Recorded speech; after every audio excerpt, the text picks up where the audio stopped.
Summer of 1973 that fell down. That's what's left the broken boulders between the standing arch and the rest of the island. There is a little arch here, right at the base of the rock, just coming into view. You can see some light shining. And over here at the base, so this is really the first time, well, last summer I guess you could kind of see it. That arch for the most part has been underwater for most of the last 10 years or so. The lake level has been particularly high over the last 10 years.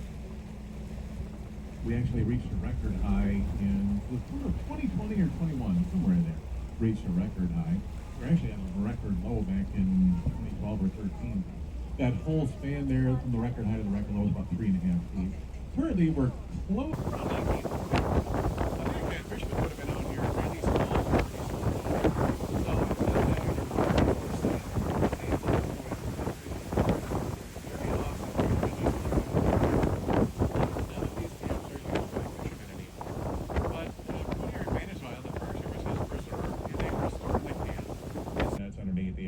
But they still put a little building like that to get some protection from the weather. Behind the buildings, you're up the hill a little bit, well, hidden behind a tree right now. But you may have noticed, or you'll see in just a minute again, there's a big solar panel back there. There's also a propane tank out here that's just hidden from view. It's just tucked into the trees. Of course, there is nothing historic about that stuff. That is for the volunteers who are out here. So people volunteer their time through the National Park Service. They spend time out here at the fish camp. Most of the lighthouses have volunteers at them, and there's volunteers at several other places around the islands. Well, those solar panels charge batteries. Most importantly then, that allows the people who are out here to recharge the batteries on their radios so that they have communications. Some of the places, that pile of rock is basalt, which is black. It looks white because it's just entirely covered in bird poop right now.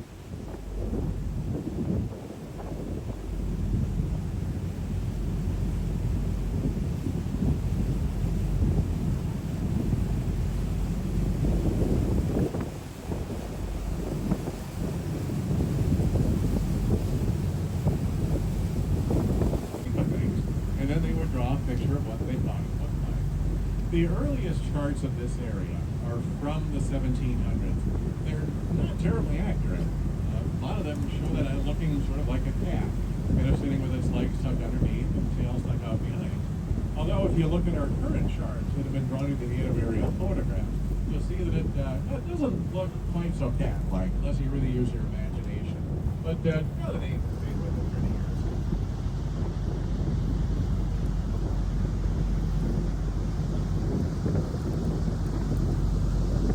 As we turn just a little bit more, there are two more islands that are now more or less straight out to our right. Nearest to us now, off to our right side, is South Twin Island, and then a little bit farther up beyond that is North Twin.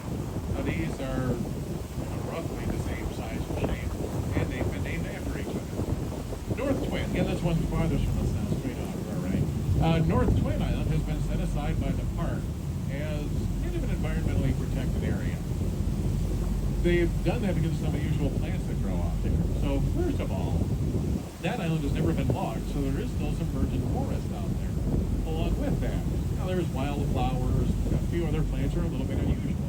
So the Park Service wanted to try to minimize the risk those plants get stepped on. Well, that used to mean that they did not allow any camping out there, and that greatly reduced the number of people going there at all. But a few years ago, the park decided they were going to allow one group at a time to camp on that island. Not many people have chosen to, but that's an option anyway.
site, or really every few minutes. And the idea with those is that boaters can, well, before they decide whether or not they want to come out here, pull up that website and see how big the waves are. So it's a safety thing. Relatively new. This is just the third or fourth year that those buoys have been out here.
We are going to start heading back in toward the rest of the islands. For a little while here, there's not going to be a whole lot new for us to see, so not going to have a whole lot to tell you about.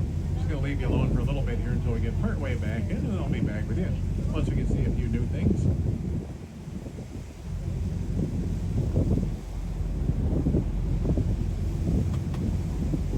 Out here at all the lighthouses, but particularly right here at Raspberry. Now, the first thing they did here was to build up the shoreline.